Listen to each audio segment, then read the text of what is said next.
Search academy में।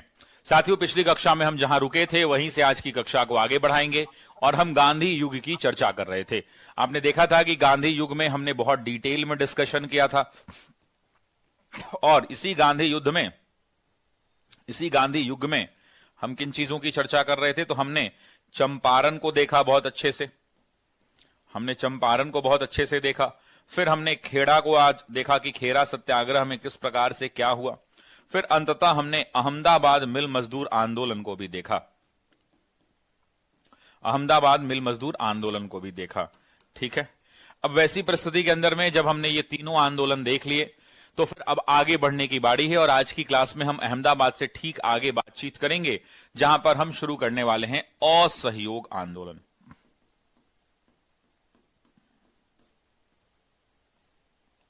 Non cooperation movement. देखिए, जब हम भारतीय राष्ट्रीय आंदोलन की बात करते हैं, तो राष्ट्रीय स्तर पर जब हम बात करते हैं कि भारतीय राष्ट्रीय आंदोलन की जब हम बात करते हैं तो तीन बड़े आंदोलनों का नाम सूची में आता है। राष्ट्रीय आंदोलन की बात करते हैं तो तीन बड़े आंदोलनों का नाम सूची में आता है, जिसमें सबसे पहला जो नाम आता है, जिसे आप सब क्या कहते हैं, तो आप सब असहयोग आंदोलन कहते हैं। दूसरा एक बड़ा आंदोलन जो राष्ट्रीय स्तर पर हुआ, जिसे आप सविनय अवज्ञा आंदोलन कहते हैं। और तीसरा एक बड़ा आंदोलन जो भारतीय स्तर पर हुआ, जिसे आप भारत छोड़ो आंदोलन कहते हैं। ये तीन बड़े आंदोलन हुए जो राष्ट्रीय स्तर पर हुए, और राष्ट्रीय स्तर कहने का तात्पर्य है कि इस आंदोलन के अंदर में संपूर्ण राष्ट्र की भागीदारी रही। कहने का तात्पर्य क्या है कि भारत में यह आंदोलन संपूर्ण भारत में हुआ। इसका तात्पर्य क्या है? इसका तात्पर्य बड़ा सिंपल और सरल है कि यह आंदोलन संपूर्ण भारत में प्रयास किया गया कि पूरे भारत में हो।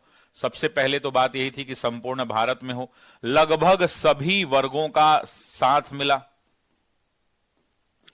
चाहे वो किसान हो चाहे वो मजदूर हो, लगभग सभी वर्ग का सहयोग मिला। और सबसे बड़ी बात रही कि इसमें विभिन्न प्रांतों में अलग अलग नेतृत्व मिला, मतलब विभिन्न नेता का नेतृत्व मिला और गांधी का सामूहिक नेतृत्व मिला। मतलब इन तीनों के तीनों आंदोलनों में नेता के रूप में तो महात्मा गांधी स्टैब्लिश रहे, साथ ही साथ महात्मा गांधी के अलावा प्रांतीय स्तर पर भी विभिन्न नेताओं ने अपनी महत्वपूर्ण भूमिकादारी को अदा किया या अपने अधिकारी को जो है मतलब अपनी भूमिका को अदा किया था। ठीक है, अब आज हम जिस आंदोलन की बातचीत करने वाले हैं वो एक बड़ा आंदोलन है जिसे आप असहयोग आंदोलन के नाम से जानते हैं। तो सभी लोग हेडिंग लगाएंगे, असहयोग आंदोलन।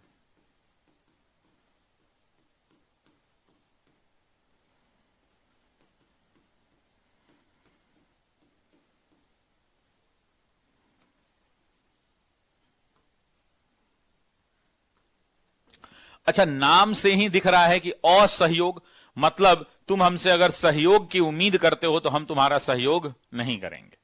नाम में ही दिख रहा है ना, असहयोग, नॉन कॉपरेशन, मतलब हम आपको कॉपरेट नहीं करेंगे। ठीक है, अब इस आंदोलन की कहानी क्या है आपको मैं याद दिलाता हूं। आपको अगर याद हो साथियों, तो हमने कहा था, जब मैंने आपको अधिवेशन पढ़ाया था तो मैंने बताया था कि तीन बड़े कारण हुए। तीन बड़े कारण क्या थे? अनफेवरेबल कारण। सबसे पहले याद रखिए कि चंपारण के अंदर में गांधी ने सत्याग्रह का प्रयोग किया। चंपारण में गांधी का सत्याग्रह सफल हुआ। क्या अंग्रेज यह चाहते थे? कतई नहीं। दूसरे तौर पे अगर हम बात करें तो आप जानते हैं कि कांग्रेस प्लस आईएनसी के बीच में समझौता हुआ था।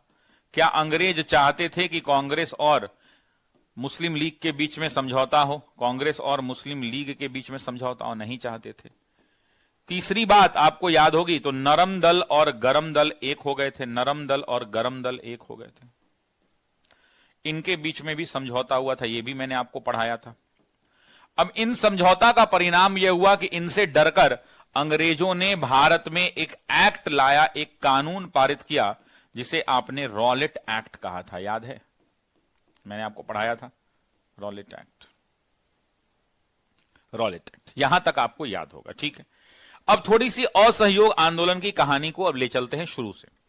असहयोग आंदोलन की बात करते हैं तो इस आंदोलन की औपचारिक घोषणा या यूं कहें कि औपचारिक शुरुआत जो है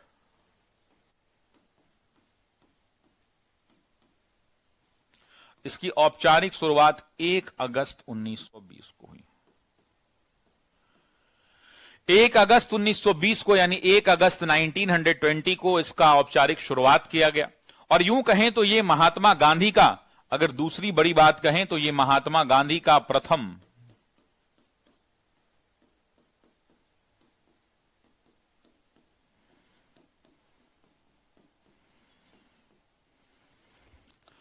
राष्ट्रीय आंदोलन था।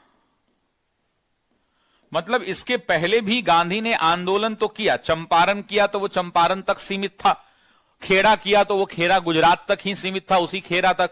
अहमदाबाद मिल मजदूर सत्याग्रह किया तो वो वहीं तक सीमित था। लेकिन ये एक ऐसा पहला आंदोलन था जो राष्ट्रीय स्तर पर शुरू हुआ, ठीक है। प्रारंभ हुआ 1 अगस्त को और इसका अंत कब हुआ, स्थगित कब किया गया? तो स्थगित किया गया 12 फरवरी 1922 को। चौरी चौरा की घटना हुई और उसी चौरी चौरा की घटना के साथ इसे स्थगित कर दिया गया। तो अभी तक मैंने सिर्फ 2 बातें आपको बताई कि असहयोग आंदोलन जो है महात्मा गांधी का प्रथम राष्ट्रीय आंदोलन था। इसकी औपचारिक शुरुआत 1 अगस्त 1920 को हुई और इसको स्थगित कर दिया गया 12 फरवरी 1922 को। क्या यहां तक सबको क्लियर है? यहां तक सबको क्लियर है? Is it clear to everyone? यहां तक सबको क्लियर है? Yes sir. अब सवाल यह उठता है कि कोई भी अगर आंदोलन शुरू होता है तो उसके बहुत सारे कारण होते हैं। यस और नो? उसके बहुत सारे कारण होते हैं। अब इसके कारण की बात कर लेते हैं।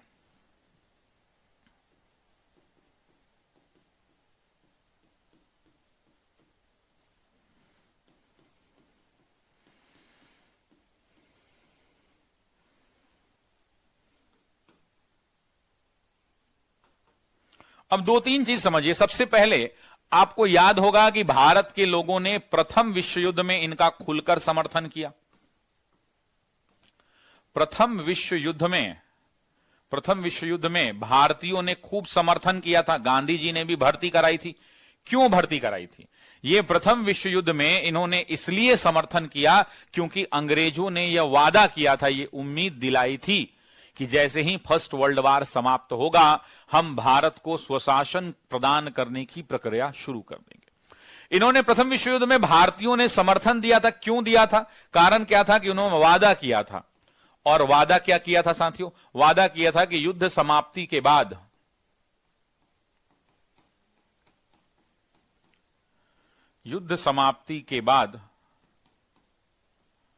भारत में स्वशासन कि भारत के अंदर में स्वशासन प्रदान करने की प्रक्रिया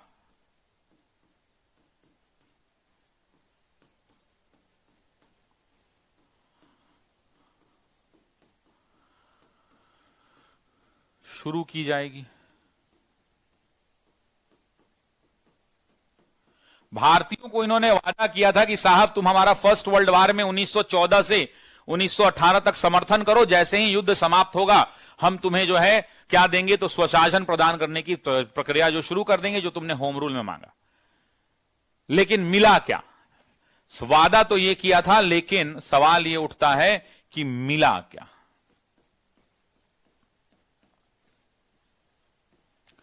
अंग्रेजों ने क्या दिया हमें? तो सबसे पहले हम उम्मीद कर रहे थे कि हमें राहत मिलेगी, और हमारे उम्मीद के विपरीत भारत को रॉलेट एक्ट दिया।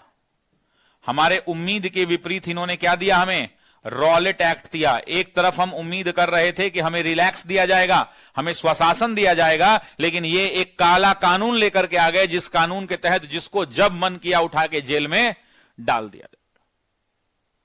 तो हम प्यार की उम्मीद लगाए बैठे थे और हमारे साथ बेवफा हो गया। यही हुआ, रॉलेट एक्ट दिया। और रॉलेट एक्ट छोड़िए साथियों, रॉलेट एक्ट के बाद इन्होंने, इनसे भी इनका मन नहीं भरा तो इन्होंने हमें जलियांवाला बाग नरसंहार दिया, जहां पर निर्दोष लोगों की जलियांवाला बाग में माइकल और डायर ने हत्या कर दी। तो ये क्या है, ये दोनों के दोनों किस प्रकार की कार्यवाहियां हैं? ये दोनों की दोनों जो हैं दमनात्मक कार्यवाहियां हैं, दोनों की दोनों जो हैं दमनात्मक कार्यवाहियां हैं, दोनों की दोनों दमनात्मक कार्यवाहियां हैं। अब ब्रिटेन जो है अगर दमनात्मक कार्रवाई करेगा तो मुझे बताइए कि भारत के आम लोगों में गुस्सा आएगा कि नहीं आएगा, असंतोष की भावना पैदा होगी कि नहीं होगी? भाई हम उम्मीद लगाए बैठे थे कि हमें स्वशासन मिलेगा, मिला क्या? दमनात्मक कार्रवाई। और जब यह दमनात्मक कार्रवाई मिलेगी मेरे दोस्त, जब यह दमनात्मक कार्रवाई मिलेगी तो भारतीयों में असंतोष आएगा।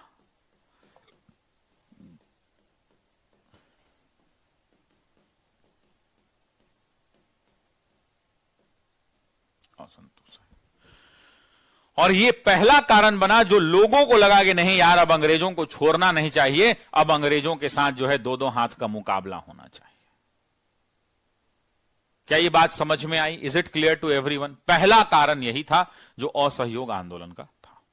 ठीक है, अब बात करते हैं दूसरे कारण की। Let's talk for the second. दूसरा कारण था, आपको याद करिए मैंने पढ़ाया था मॉन्टेग्यू चेम्सफोर्ड सुधार।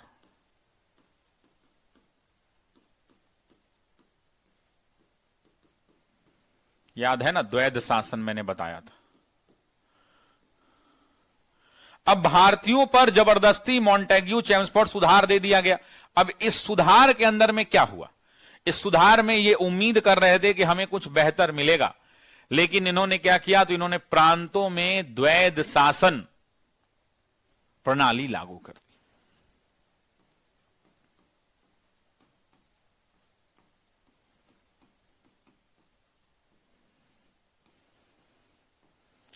प्रांतों में द्वैध शासन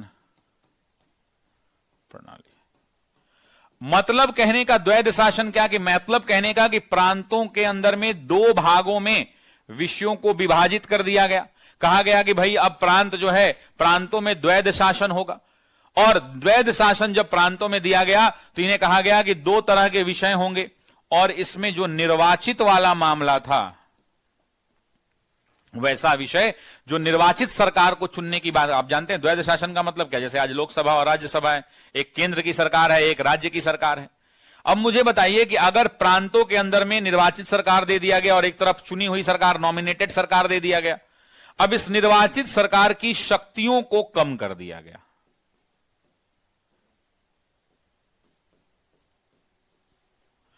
कहने का तात्पर्य यह है कि हम तुम्हें प्रांतों में द्वैध शासन देंगे, मतलब अकेले चलाने नहीं देंगे, दोहरी सरकार की नीति देंगे, और जो तुम्हारी निर्वाचित सरकार है उसकी शक्तियों को कम कर देंगे।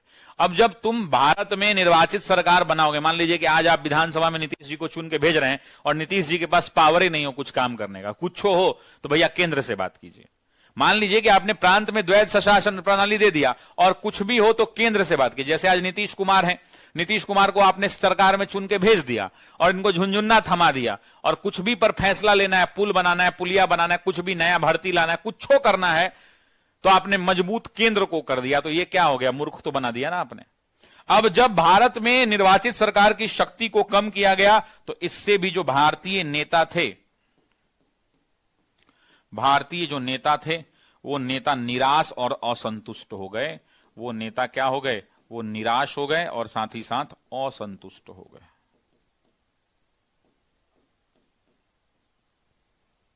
असंतुष्ट हो गए और इन्होंने कहा कि भैया ऐसे काम नहीं चलेगा, अब हम लोग भी क्या करेंगे? तो हम लोग भी आंदोलन में हिस्सा लेंगे। ठीक है। तीसरा एक और कारण हुआ जो महात्मा गांधी ने दिमाग लगाया, वो था खिलाफत आंदोलन।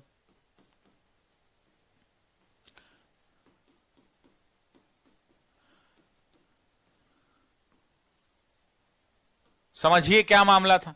मामला इतना था कि महात्मा गांधी जानते हैं कि अगर आपको राष्ट्रीय स्तर पर कोई भी आंदोलन चलाना है तो इसमें भारत में दो कौमें, दो धर्म ज्यादा हैं, एक है हिंदू और दूसरे हैं मुस्लिम। तो आपको मुसलमानों का भी हित देखना होगा। अगर आप मुसलमानों का हित नहीं देखेंगे तो आप राष्ट्रीय आंदोलन नहीं चला सकते, राष्ट्रीय आंदोलन नहीं चला सकते। अब मुसलमानों में गुस्सा था, किस बात को गुस्सा था? क्योंकि आपको पता है कि मुसलमानों में गुस्सा इसलिए था क्योंकि इनका जो खलीफा था, आपको याद होगा जो खिलाफत पढ़ाया था मैंने, तो मैंने बताया था कि खलीफा जो है उस खलीफा को कमजोर कर दिया गया था। उस खलीफा को क्या किया गया था? कमजोर कर दिया गया था। उसकी शक्तियां की गई थी, छीन ली गई थी, खलीफा के सम्मान को ठेस पहुंची थी। और तब महात्मा गांधी ने कहा कि जब सम्मान को ठेस पहुंचा है, सम्मान को ठेस पहुंचा है, तो हम चाहते हैं कि आप मुसलमान हमारा साथ दें। गांधी ने कहा कि हम चाहते हैं आप मुसलमान, गांधी ने कहा कि मुसलमान हमारा असहयोग आंदोलन में, मुसलमान हमारा असहयोग आंदोलन में साथ दें। हम खलीफा की सर्वोच्चता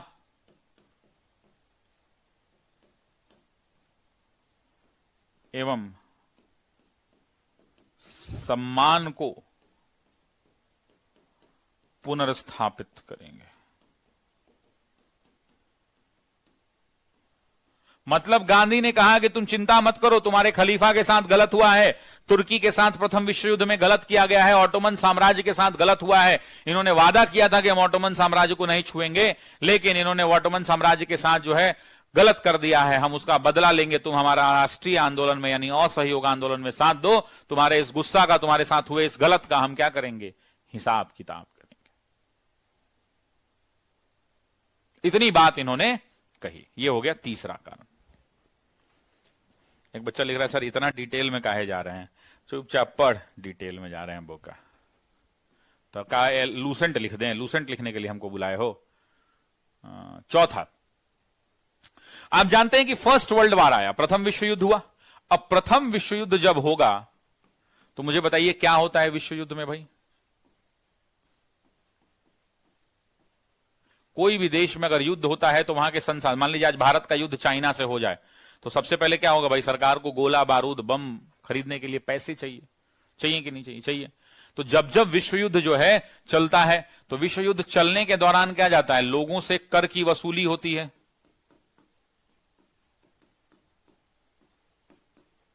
अधिक कर की वसूली होती है।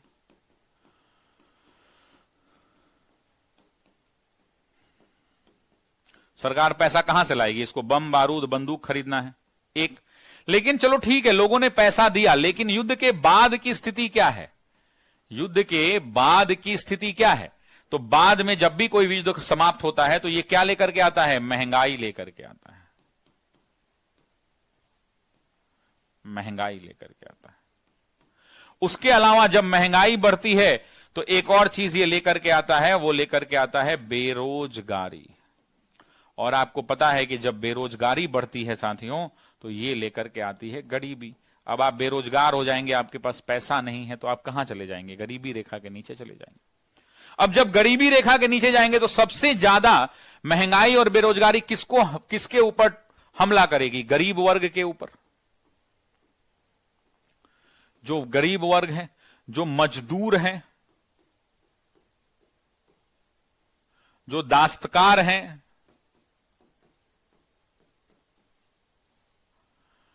जो कुटीर लघु उद्योग में है,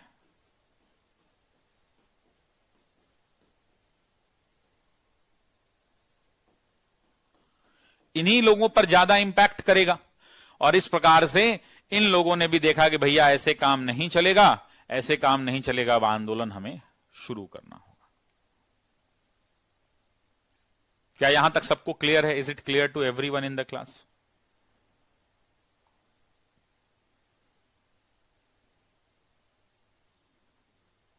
is it clear to everyone? Yes और नो कमेंट कर दीजिए। चलिए, अब यहां तक अगर क्लियर है तो ये असहयोग आंदोलन के कारण है, जहां पर प्रथम विश्व युद्ध के बाद मॉन्टेग्यू चेम्सफोर्ड की उदार नीति, खिलाफत और फर्स्ट वर्ल्ड वॉर के बाद लोगों की स्थिति। अब आते हैं कि इस आंदोलन की शुरुआत कैसे हुई, किस प्रकार से यह आंदोलन शुरू हुआ। अब आपको याद होगा कि जब मैंने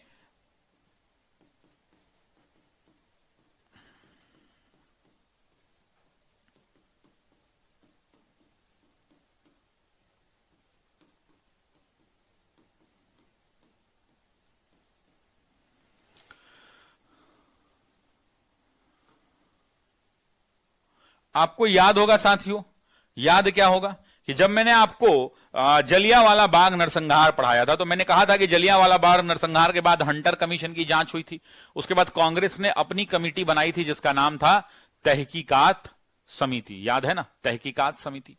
उस तहकीकात समिति में गांधी ने मांग रखा था कि आप जो है अगर हमारी मांगों को नहीं मानेंगे तो हम क्या करेंगे, हम जो है सबसे पहले असहयोग आंदोलन को शुरू करेंगे।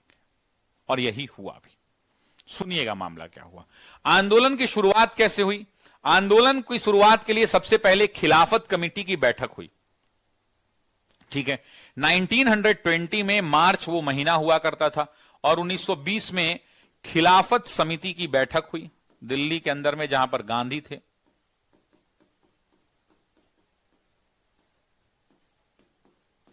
और इसी खिलाफत समिति की बैठक में यह तय किया गया कि अब हम लोग मुसलमान भी हमारा साथ देंगे और हम लोग अब असहयोग आंदोलन शुरू करेंगे। इन्होंने कहा कि अब असहयोग आंदोलन हम क्या करेंगे, तो शुरू करेंगे। लेकिन 1920 में यह मामला निकला और अंततः डेट फिक्स किया गया और वो डेट तय हुआ 1 अगस्त 1920। 1 अगस्त 1920 यहां पर इन्होंने तय किया और इस तरह से यह डेट तय हुआ कि 1 अगस्त 1920 और यह तय हुआ कि 1 अगस्त 1920 को हम आंदोलन की शुरुआत करेंगे। लेकिन दुर्भाग्य था इस दिन का कि इसी दिन बाल गंगाधर तिलक की मृत्यु हो गई। बाल गंगाधर तिलक की मृत्यु हो गई और आंदोलन को शुरू करने का आधिकारिक दिन था जो उस दिन रोक दिया गया। और जब इनकी मृत्यु हुई तो इनके जो लोग समर्थक थे, इन्होंने 2 लक्ष्य रखा। इन्होंने इस मृत्यु के बाद 2 लक्ष्य रखे। पहला लक्ष्य इन्होंने रखा कि हम तिलक स्वराज कोष में राशि इकट्ठा करेंगे और इन्होंने बनाया तिलक स्वराज कोष। और इस कोष का टारगेट था कि हम 1 करोड़ रुपए इकट्ठा करेंगे। और आप यकीन मानिए कि इन्होंने 1 करोड़ रुपया जो है इकट्ठा भी क्या कर लिया, इन्होंने 1 करोड़ रुपया इकट्ठा भी कर लिया। और इन्होंने टारगेट रखा था कि हम जो है क्या करेंगे, तो हम 1 करोड़ रुपए इकट्ठा करेंगे और इन्होंने 1 करोड़ रुपए इकट्ठा भी कर लिया। अब 1 करोड़ रुपए का इस्तेमाल 2 चीजों में, एक तो 20 लाख चरखा लोगों को बांटने में ताकि लोग घर घर जो है क्या कर सके, तो अपना स्वयं पैसा कमा सके। और दूसरा इन्होंने बोला कि इस पैसे से हम आंदोलन को चलाएंगे। दूसरा एक तो हुआ तिलक स्वराज कोष और दूसरा इन्होंने कहा कि 1 करोड़ स्वयं सेवकों की नई भर्ती, 1 करोड़ सदस्य, या यूं कहें कि 1 करोड़ नए सदस्य बनाए जाएंगे।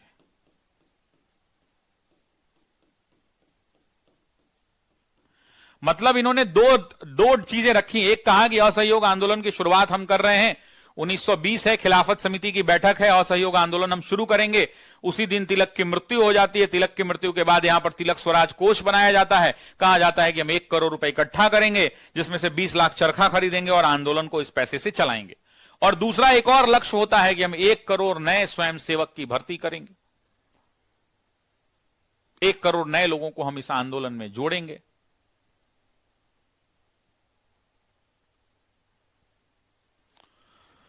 ठीक है, बिल्कुल। अब सुनिए, ये तो दूसरी बात हो गई। तीसरा एक और पॉइंट है यहां पर। ये तो पहली बात, this is number 1, this is number 2। अब एक और तीसरी बात हुई। जैसे ही ये असहयोग आंदोलन शुरू करने की बात निकली, उसी टाइम पीरियड पर महात्मा गांधी ने अपनी उपाधि लौटा दी।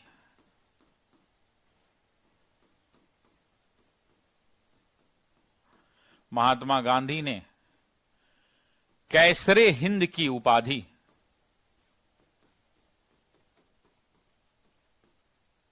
कैसरे हिंद, और एक और व्यक्ति हैं जिनका नाम है जमुना लाल बजाज,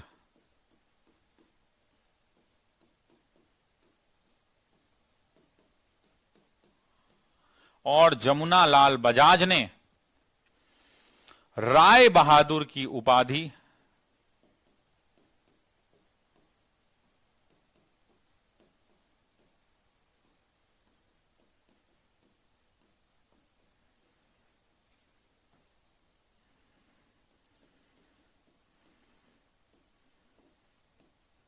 लौटा दी।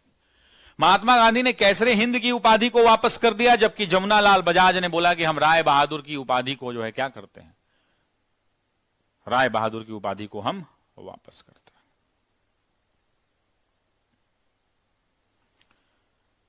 अब जब आंदोलन की बात आई तो कांग्रेस के अंदर में भी दो तरह का आवाज उठने लगा। कांग्रेस ने, आपको याद होगा कि जब बिहार में पहली बार इस प्रस्ताव को पारित किया गया, जब ये बात इधर टल गया, तब बिहार की बात करते हैं। बिहार के अंदर में बैठक हुई और बिहार प्रांतीय कांग्रेस की बैठक हुई। बिहार प्रांतीय कांग्रेस का 12वां अधिवेशन। कई बार एग्जाम में पूछता है कि कौन सा अधिवेशन, तो 12वां अधिवेशन। ये जो 12वां अधिवेशन था, इसका स्थान था भागलपुर।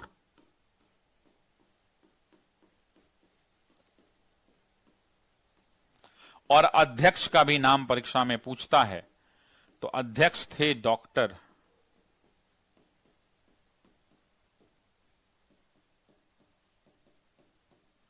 राजेंद्र प्रसाद। डॉक्टर राजेंद्र प्रसाद इस बैठक की अधिवेशन की अध्यक्षता कर रहे थे, और यहीं पर प्रस्ताव पहली बार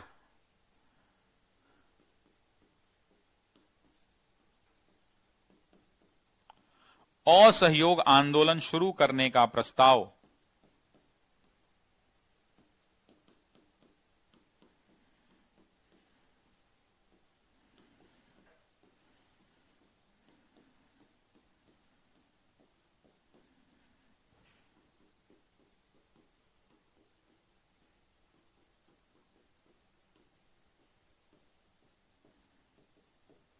पारित हुआ।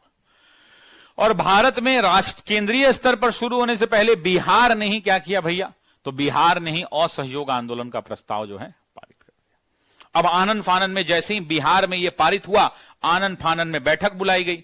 और बैठक कहां हुई, तो बैठक हुई कलकत्ता में।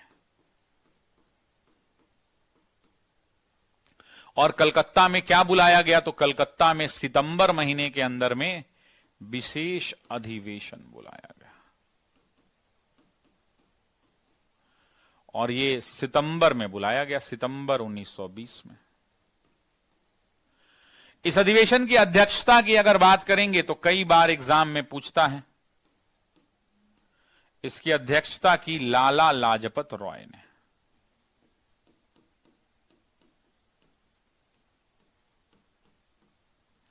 और लाला लाजपत राय ने कहा कि अब हमें भारत में असहयोग आंदोलन जो है पारित करना होगा।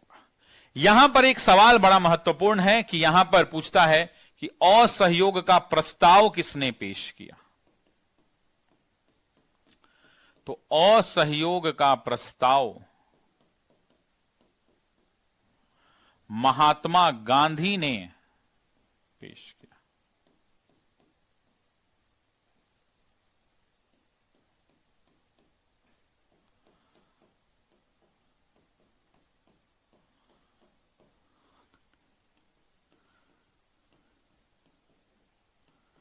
और उसके बाद यह प्रस्ताव क्या हो जाएगा, तो यह प्रस्ताव पारित होगा। और टेम्पोररी रूप से इस प्रस्ताव को पारित करने के बाद बोला जाएगा कि अब जो है हम लोग क्या करेंगे, असहयोग आंदोलन शुरू करेंगे। लेकिन जैसे ही ये महात्मा गांधी यहां पर प्रस्ताव देंगे, इस असहयोग के प्रस्ताव का विरोध होगा। और यही एग्जाम में पूछता है, एनसीईआरटी का लाइन है और लोग नहीं बताते हैं। असहयोग के प्रस्ताव का विरोध हुआ।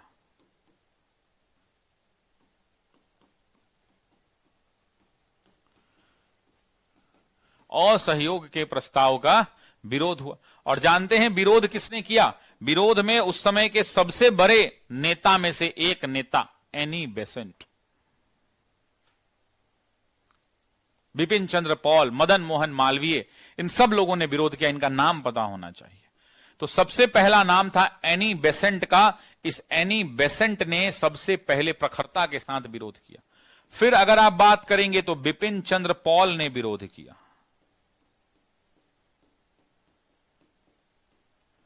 फिर अगर आप बात करेंगे मदन मोहन मालवीय ने विरोध किया।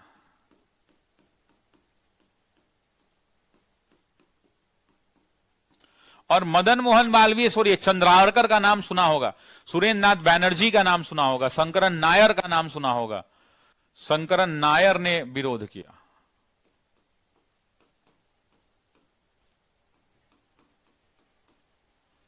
सुरेंद्र नाथ बैनर्जी ने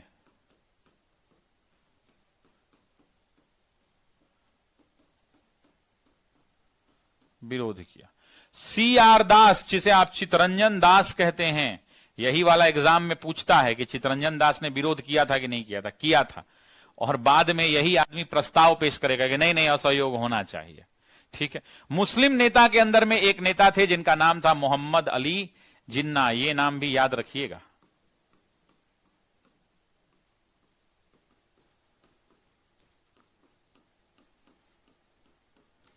और अंतिम एक नाम जो परीक्षा में पूछा जा सकता है वो है नारायण चंद्रावरकर का। नारायण चंद्रावरकर।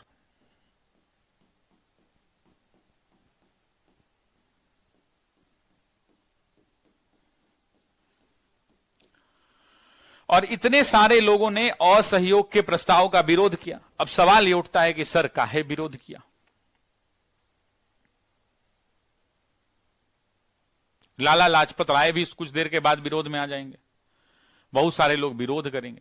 लेकिन सवाल ये उठता है कि सर इन्होंने विरोध क्यों किया? तो इनका यह कहना था कि आप असहयोग आंदोलन के लिए देश अभी तैयार नहीं है।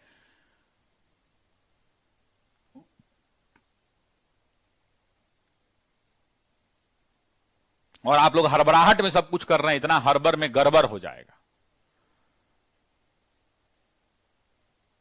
लेकिन 3-4 आदमी थे, जैसे जीएस खपाड़े हुआ करते थे। अब जीएस खपाड़े का नाम क्या है भाई? इनका भी नाम देख लीजिए।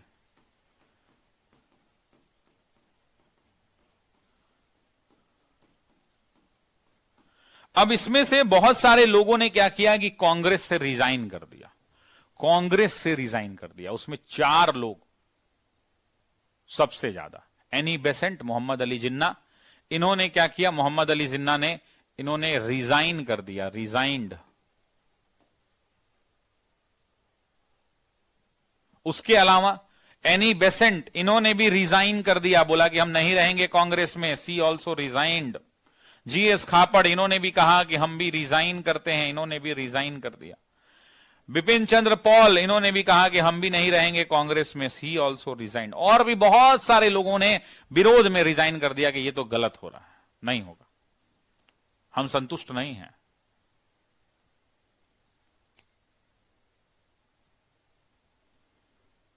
लेकिन कांग्रेस से इस्तीफा देने वाले लोग देते रहे, लेकिन कांग्रेस ने कहा कि नहीं, गांधी अपने बात पर अडिग थे कि हम असहयोग को शुरू करेंगे ही करेंगे। और उसके बाद क्या हुआ? तो उसके बाद 1920 का नागपुर अधिवेशन हुआ।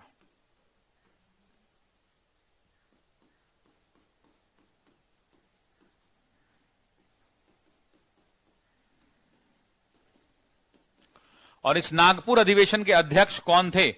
तो इसके अध्यक्ष थे वीर राघवाचारी।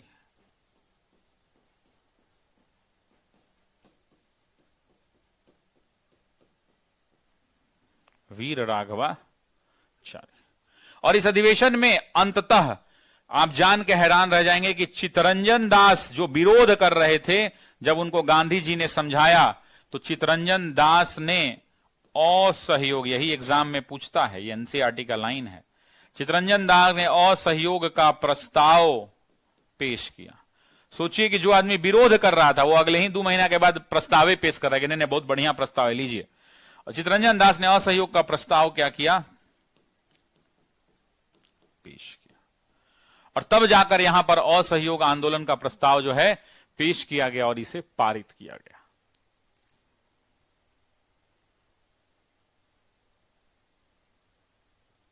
तब जाकर यहां पर क्या हुआ, असहयोग का प्रस्ताव पेश हुआ और पेश होने के बाद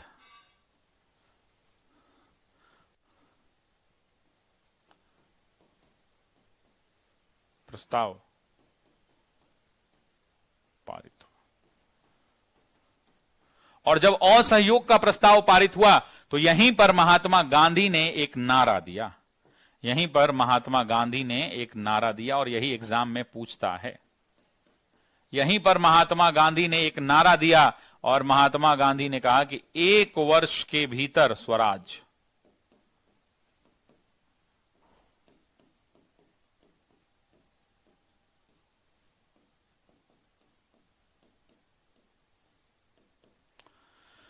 महात्मा गांधी ने कहा कि हम 1 साल के भीतर जो है स्वराज को प्राप्त कर लेंगे। 1 वर्ष के भीतर जो है हम लोग क्या करेंगे, तो स्वराज को प्राप्त कर लेंगे। यहां तक सबको समझ में आया? Is it clear to everyone? क्या ये सबको क्लियर है? Is it clear to everyone?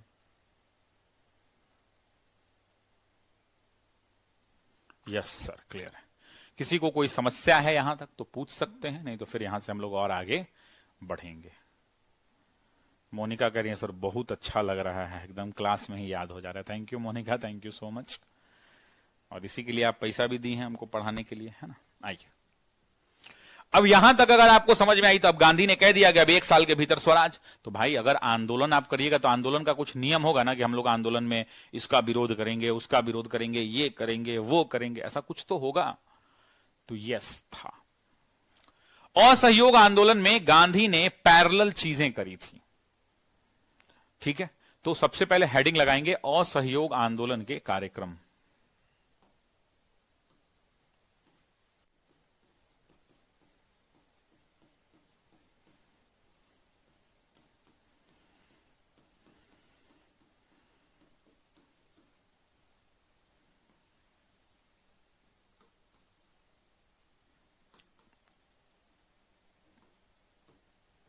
असहयोग के कार्यक्रम, सबसे पहले कार्यक्रम की बात। गांधी ने 2 तरह के कार्यक्रम किए। पहला कार्यक्रम जो आम था और दूसरा था जो रचनात्मक था। रचनात्मक कहने का मतलब है कि एक तरफ तो हम कह रहे हैं कि हम तुम्हारा विरोध करेंगे, दूसरी तरफ हम अपना खड़ा कर रहे हैं। एग्जाम्पल के तौर पे गांधी कह रहे हैं कि हम तुम्हारी न्यायिक व्यवस्था का विरोध करेंगे। हम क्या करें, महात्मा गांधी कह रहे हैं कि हम तुम्हारा बहिष्कार करेंगे, असहयोग करेंगे। तो अगर कार्यक्रम की बात करें तो इस कार्यक्रम को हम लोग मूलतः 2 भागों में बांट सकते हैं। 2 भागों में इसको हम क्या कर सकते हैं, बांट सकते हैं। पहला कह सकते हैं कि असहयोग कार्यक्रम, मतलब असहयोग कार्यक्रम का मतलब क्या कि हम तुम्हारा बहिष्कार करेंगे, तुम्हारा सहयोग नहीं करेंगे। और दूसरा जो है रचनात्मक कार्यक्रम।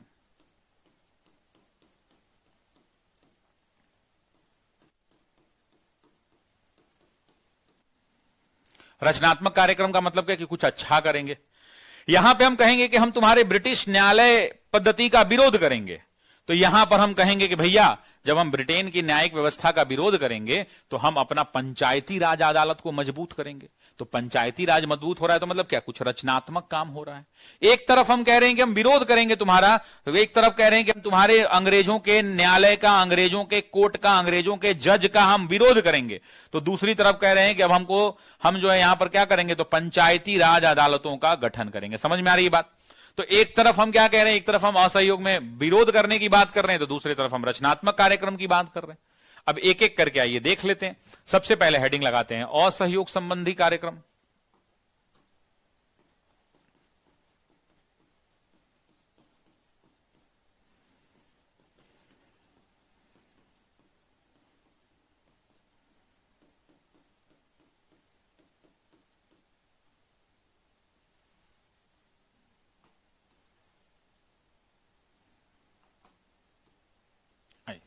तो सबसे पहले ये क्या करेंगे कि सरकारी स्कूल,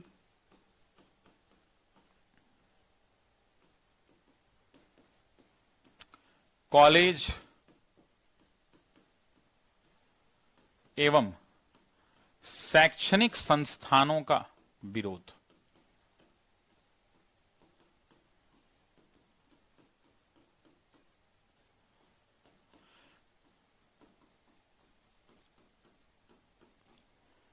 मतलब गांधी कहेंगे कि आप लोग जो है स्कूल कॉलेज, जितने भी सरकारी स्कूल हैं, सरकारी कॉलेज हैं, जितने भी सरकारी महाविद्यालय हैं, जितने भी सरकार की शैक्षणिक संस्थानें हैं, उनका आप क्या करिए, तो आप विरोध करिए। ठीक है, पहला।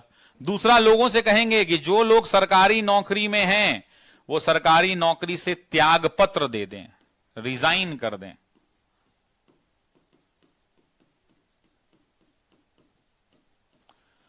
तीसरा, गांधी कहेंगे कि जो भी लोग सरकारी विदेशी कपड़े पहनते हैं, उन दुकानों को देखते हैं, जहां भी देखते हैं वहां विदेशी कपड़ों का क्या करें, तो विदेशी कपड़ों का बहिष्कार करें।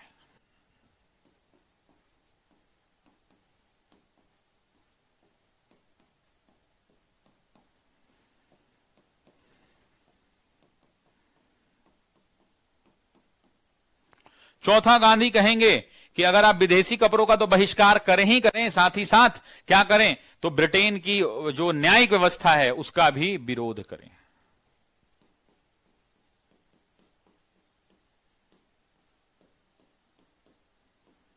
न्यायिक व्यवस्था भी लिख सकते हैं और न्यायालय भी लिख सकते हैं, ठीक है ना। ब्रिटिश न्याय व्यवस्था का बहिष्कार करें।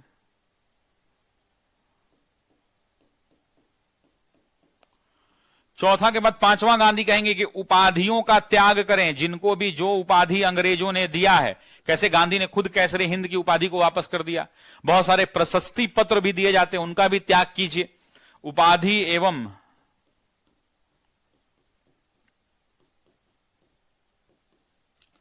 प्रशस्ति पत्र का त्याग करें, मतलब जो भी आपको उपाधि दी गई आप उन उपाधियों को वापस कर दें। उसके बाद गांधी कहते हैं छठे नंबर पे कि सरकारी उत्सव, कैसे आप लोग बिहार दिवस, मुजफ्फरपुर दिवस, कैसे नीतीश कुमार जी उत्सव मनवाते हैं, तो सरकारी एवं अर्ध सरकारी उत्सव उस समय भी बनते थे।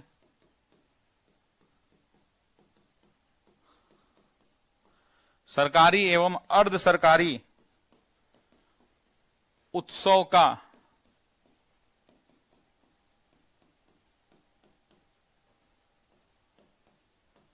बहिष्कार करें, उनके उत्सव में क्या करें, आप शामिल नहीं हो। इतनी बात समझ में आई। तो ये कुल मिला के इतनी बात इन्होंने कही जो आपको कहां पे आ जाएगा, तो जो आपको असहयोग के कार्यक्रम में आ जाएगा। अब एक तरफ तो गांधी असहयोग की बात कर रहे हैं, दूसरे तरफ गांधी क्या करेंगे भाई, अच्छा यहां पर वकालत छोड़ने की न्याय व्यवस्था आई, तो यहां पे बहुत सारे लोगों ने इस न्याय व्यवस्था के तहत क्या किया, गांधी ने कहा कि वकालत छोड़ दें। अब एग्जाम में यहां पे पूछता है कि किन किन लोगों ने वकालत छोड़ दिया, तो बताइए कि उस समय का बड़ा नाम कौन कौन है। सबसे पहला नाम, बड़ा नाम CR दास, ये वकालत करना छोड़ देंगे। दूसरा बताइए मोतीलाल नेहरू, जवाहरलाल नेहरू, विट्ठल भाई पटेल, है ना,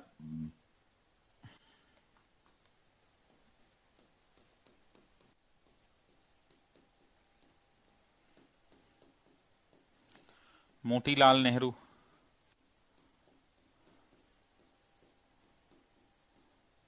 जवाहरलाल नेहरू। एग्जाम में पूछता है कि किसने वकालत छोड़ी, है ना, तो ध्यान रखिएगा थोड़ा।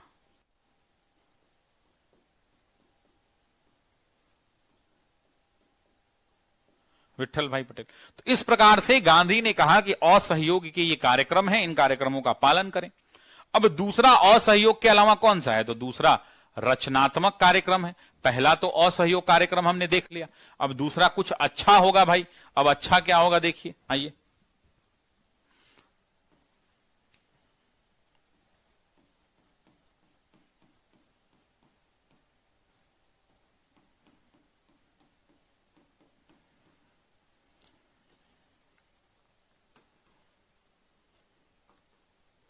रचनात्मक कार्यक्रम, सबसे पहले बात करते हैं रचनात्मक कार्यक्रम में। तो गांधी ने क्या कहा कि स्वदेशी को प्रोत्साहित करें, यानी स्वदेशी वस्तु, स्वदेशी विद्यालय और स्वदेशी संस्थाओं को बढ़ावा दें। गांधी ने कहा कि स्वदेशी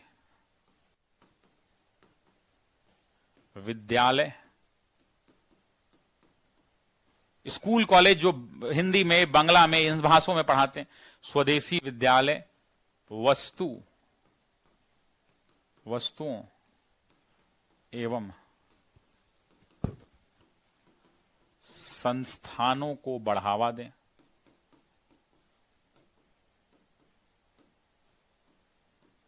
पहला बात गांधी ने कहा। दूसरा गांधी ने क्या कहा? दूसरा गांधी ने कहा कि भैया चरखा, खादी, इनको बढ़ावा दें। चरखा और खादी को बढ़ावा दें। पंचायती राज अदालतों को स्थापित करें।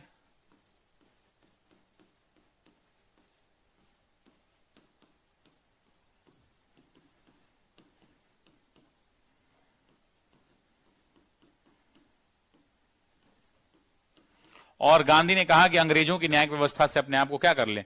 छुटकारा पा लें।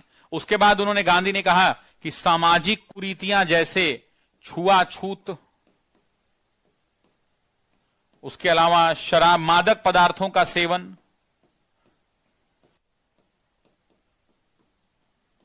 से दूरी बनाएं।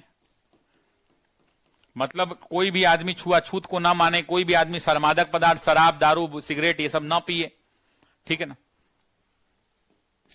उसके बाद कहा कि सभी वयस्क को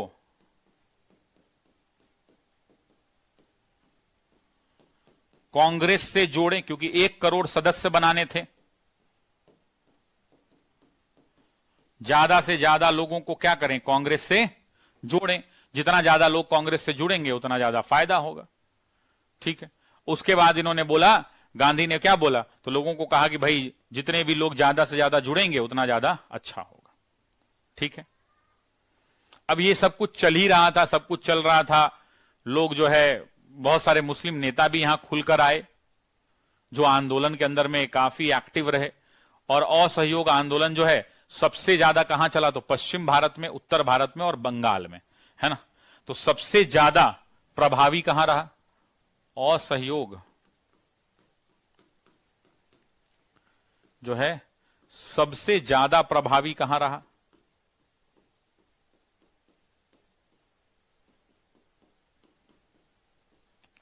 तो उत्तर भारत के अंदर में। ये मैं इसलिए लिख रहा हूं क्योंकि एनसीईआरटी का पैराग्राफ है और यहां से एग्जाम में, बीपीएससी के अंदर में भी और भी बहुत पीसीएस के अंदर में एग्जाम में पूछे गए हैं, ठीक है। तो पश्चिम भारत में, उत्तर भारत में और बंगाल में, उत्तर भारत, पश्चिम भारत एवं बंगाल में सफल रहा।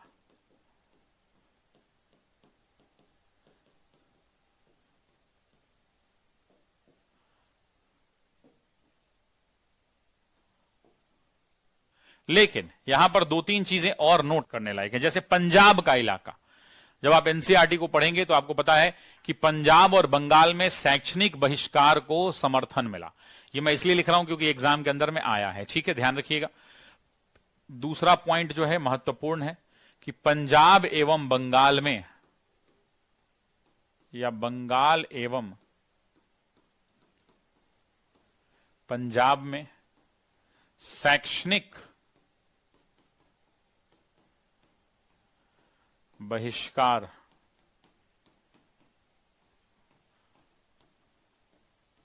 सफल रहा। मतलब वहां पर लोगों ने स्कूल कॉलेजेस का बहिष्कार किया। लोगों ने बोला कि नहीं नहीं, हम स्कूल कॉलेजेस में नहीं जाएंगे। एक तरफ तो बहिष्कार किया, तो दूसरी तरफ बहुत सारी शिक्षण संस्थाओं का क्या हुआ? तो शिक्षण संस्थाओं का उद्घाटन हुआ या स्थापना हुआ, है ना। सफल रहा। अब सफलता के 2 मायने हैं। पहला मायना है कि सफल होने का 2 मायना है ना। शिक्षण संस्थान जो है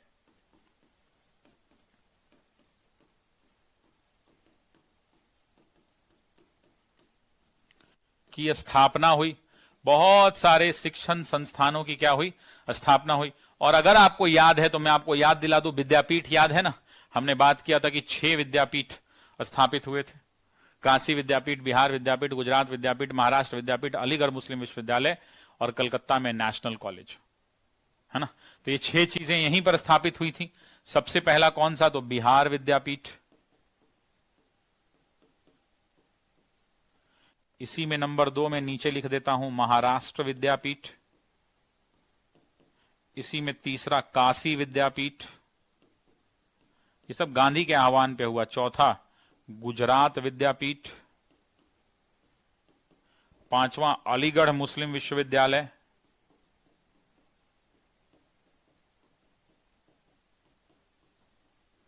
और छठा बंगाल कॉलेज।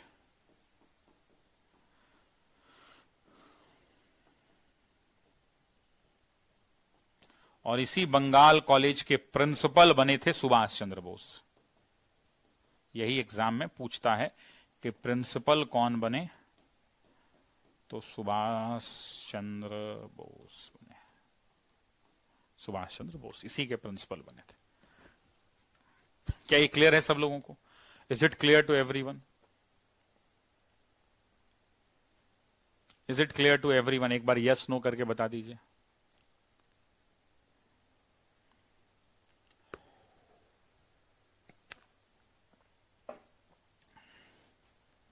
एक भाई पूछ रहे हैं कि कपड़ों के बहिष्कार का कोई आंकड़ा है भाई? आइए पूछेंगे आप, तभी हम थोड़ी बताएंगे, हम ऐसे ही बताते। आपको याद होगा कि गांधी ने कहा था कि विदेशी वस्त्रों का बहिष्कार कीजिए, याद है ना? अभी अभी हमने पढ़ा था।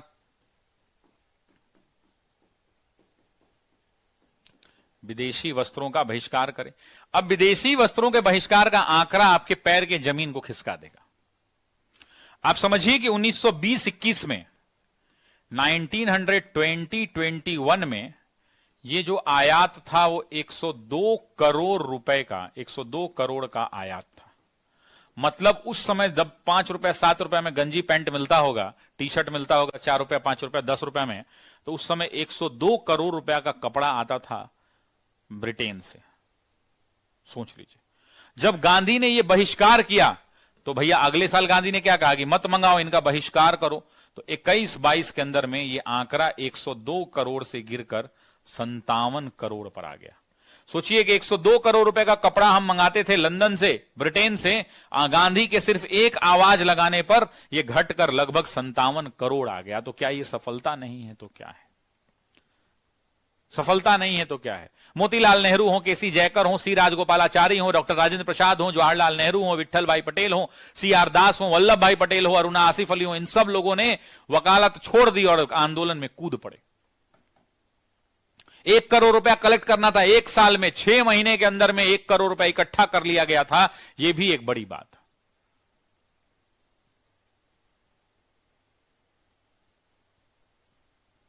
उसके बाद गांधी ने कहा कि अब ऐसे काम नहीं चलेगा। तब गांधी ने लोगों से कहा कि आप जहां हैं वहीं विरोध करिए। और यही कारण था कि अवध में किसान आंदोलन आगे बढ़े। यही कारण था कि यहां पर गांधी ने जेल भरने का आह्वान किया। गांधी ने क्या किया? तो गांधी ने जेल भरने का आह्वान किया। लोगों से, स्वयंसेवकों से कहा कि आप जाइए और गिरफ्तारी दीजिए, आह्वान किया। गांधी ने स्वयं सेवकों से कहा कि भैया आप जाइए और जेल भरिए। ठीक अवध के अंदर में किसान आंदोलन तेज हो गया। अवध में किसान आंदोलन चरम पर पहुंच गया। अवध में किसान आंदोलन तेज हो गया। किसान आंदोलन तेज हो गया।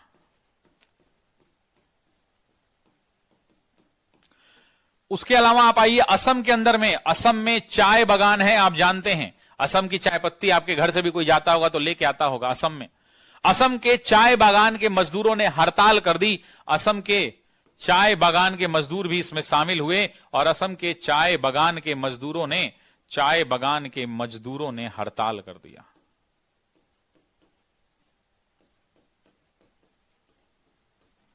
और बोला कि हम भी आंदोलन में गांधी जी आपके साथ खड़े हैं, कंधा से कंधा मिला के चल रहे हैं। उसके अलावा पंजाब के अंदर में जो अकाली हुआ करते थे, उन्होंने भ्रष्ट महंतों का जो गुरुद्वारा था, उस गुरुद्वारा पर जो कब्जा कर लिया गया था, उसके विरोध में आंदोलन किया। मतलब पंजाब के अंदर में जो अकाली थे, पंजाब के अंदर में अकालियों ने आंदोलन में, पंजाब में अकालियों ने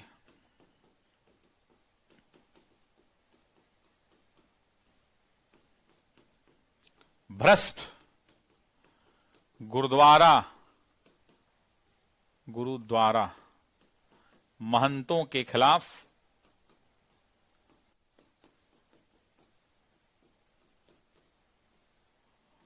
आंदोलन किया। मतलब जो जहां था वहीं विरोध कर रहा था। वो छोड़िए, आंध्र प्रदेश के अंदर में, आंध्र में वन कानून का विरोध होने लगा, वन कानूनों का विरोध होने लगा।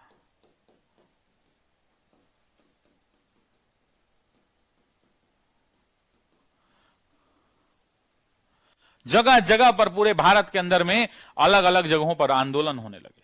बंगाल के अंदर में सेन गुप्ता ने मिदनापुर में अंग्रेजों के खिलाफ आवाज उठाई। केरल में मालाबार के इलाकों में आंदोलन हुआ। राजस्थान में किसानों और आदिवासियों ने आंदोलन का नेतृत्व प्रदान किया। ये सब कुछ चल ही रहा था, तब तक एक आदमी भारत आया और उस भारत के नए वायसराय का नाम था लॉर्ड रीडिंग, जो 1921 में भारत आए। तब तक भारत में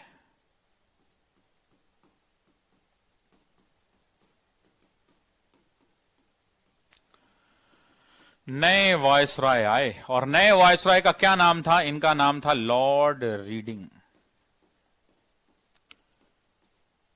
और ये आदमी जब आया तो इसने कुछ नहीं कहा, ना आओ देखा ना ताओ देखा। बोला कि भारत वाला ऐसे नहीं सुधरेगा, हम दमनात्मक कार्यवाही जो है, मारो पीटो शुरू करो, हम दमनात्मक कार्यवाही शुरू करेंगे। और बोला कि ऐसे काम नहीं चलेगा, अब हम जो है दमनात्मक कार्रवाई शुरू करेंगे, ऐसे काम नहीं चलने वाला, अब हम मारेंगे पीटेंगे, छोड़ेंगे नहीं।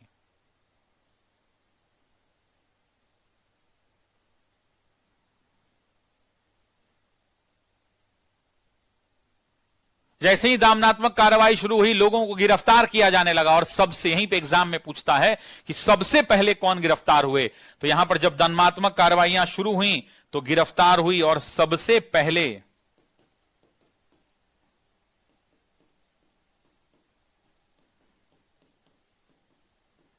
गिरफ्तार मोहम्मद अली जिन्ना हुए।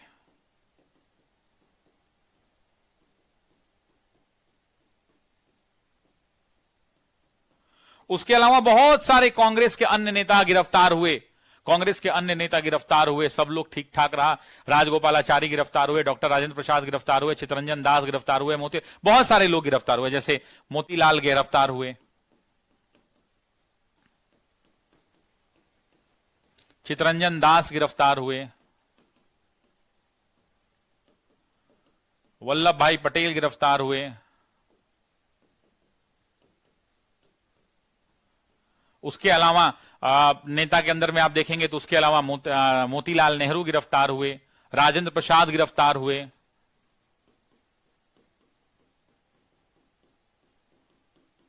जवाहरलाल नेहरू गिरफ्तार हुए। उसके अलावा आप बात करेंगे तो अरुणा आसिफ अली गिरफ्तार हुए।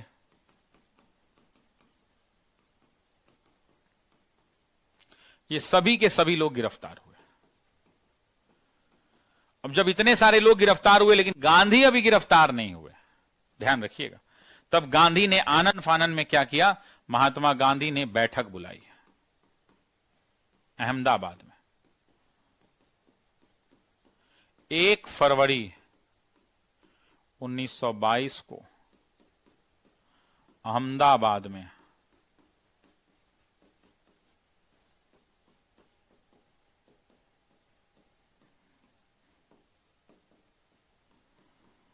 बैठक बुलाई। और 1 फरवरी 1922 को जब इन्होंने अहमदाबाद में बैठक बुलाई तो यहां पर अंग्रेजों से कहा कि 7 दिन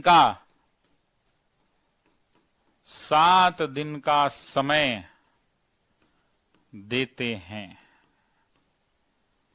सभी जितने भी नेता जो राजनीतिक से प्रेरित होकर राजनीतिक बंदियों को रिहा कर दिया गया है, राजनीतिक स्वतंत्रता को बहाल किया जाए, सरकार के नियंत्रण से प्रेस को मुक्त किया जाए, नहीं तो देश भर में राष्ट्रव्यापी सविनय अवज्ञा आंदोलन को शुरू करेंगे। इन्होंने 3 मांगे रखी, देते हैं, 7 दिन का समय देते हैं, और मांग रखी। पहली मांग इन्होंने रखी कि सभी राजनैतिक बंदियों को मतलब जो राजनीति से प्रेरित होकर जो ये नेता गिरफ्तार किए गए ना, ये मोतीलाल नेहरू, आसफ अली, चितरंजन दास, इन सबको जेल से छोड़ दिया जाए। सभी राजनीतिक बंदियों को जेल से रिहा किया जाए। पहला मांग रखा कि सभी को जेल से छोड़ दिया जाए, राजनीतिक स्वतंत्रता बहाल की जाए। दूसरी बात इन्होंने रखी कि भाई भारत में हमें राजनीति करने दीजिए, आप जिसको मन कर रहा है जेल में डाल दे रहे हैं, ये नहीं चलेगा, राजनीतिक स्वतंत्रता बहाल की जाए। और तीसरा कहा कि प्रेस की स्वतंत्रता बहाल की जाए। आप अखबार में छपने नहीं देते, अपने हिसाब से अखबार छपवाते हैं, ये नहीं चलेगा, सरकारी नियंत्रण से प्रेस को मुक्त किया जाए।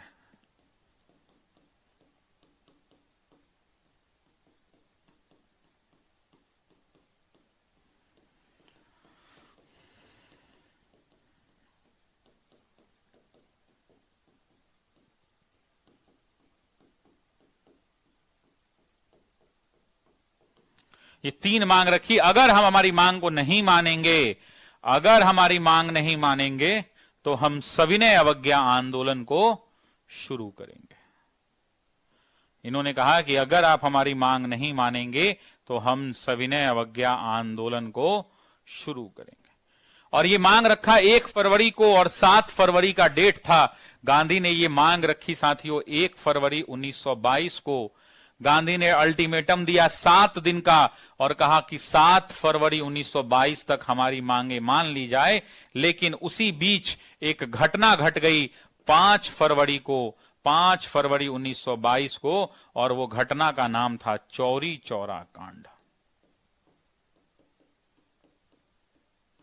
और इसी चौरी चौरा कांड घटने के कारण आंदोलन जो है, असहयोग आंदोलन को गांधी ने क्या कर दिया, असहयोग आंदोलन को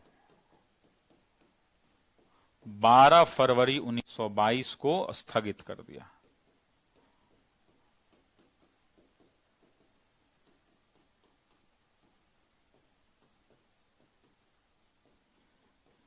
अभी गांधी अपनी मांग ही रखते, तब तक हिंसा हो गई। और आप जानते हैं कि गांधी हिंसा के पक्षधर नहीं थे। गांधी ने बोला कि ऐसे काम नहीं चलेगा, और गांधी ने क्या कर दिया, तो स्थगित कर दिया। समझ में आई बात?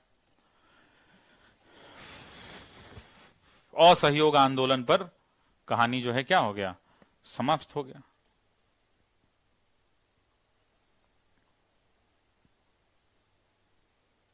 ठीक है, तो चलिए आज की क्लास को यहीं पे छोड़ेंगे। कल आगे पढ़ेंगे चौरी चौरा कांड को, फिर आगे पढ़ेंगे स्वराज पार्टी को। स्वराज पार्टी का गठन होगा इसी के बाद। उम्मीद करते हैं कि आज की क्लास आपको समझ में आई होगी, है ना।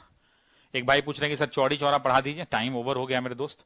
चौड़ी चौरा अगली क्लास में आराम से पढ़ेंगे। अभी आप पढ़ाने कहिएगा हड़बड़ में हो जाएगा, दिक्कत हो जाएगी। और गांधी की जब बात नहीं मानी गई, उससे गांधी अभी 7 तारीख तक टाइम ही दिए थे, तब तक यहां पर हिंसा हो गया। और जब हिंसा हो गया तो गांधी ने कहा कि हिंसा का तो कोई स्थान नहीं है, और आनंद फानन में गांधी ने 12 फरवरी 1922 को क्या कर दिया, आंदोलन को स्थगित कर दिया। उम्मीद करते हैं कि आज की क्लास आपको बहुत अच्छे से समझ में आई होगी। अगली क्लास में मिलते हैं, तब तक के लिए बहुत बहुत नमस्कार है। जय हिंद, जय हिंद।